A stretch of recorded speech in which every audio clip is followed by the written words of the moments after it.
To watch more videos, please subscribe to our YouTube channel and click the bell icon. बुलड़ी Shah करीम में rice mills में काम करने वाले मजदूरों को उनकी जायज मजदूरी न मिलने के खिलाफ आल पलीदार मेहनतकश यूनियन ने 2 दिसंबर को धरने का ऐलान किया है।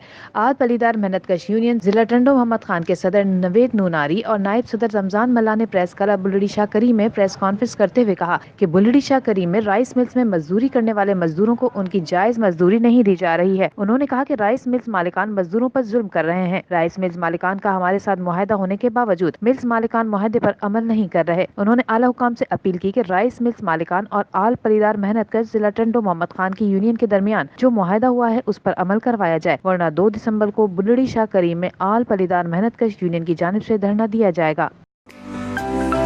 To watch more videos, please subscribe to our YouTube channel and click the bell icon.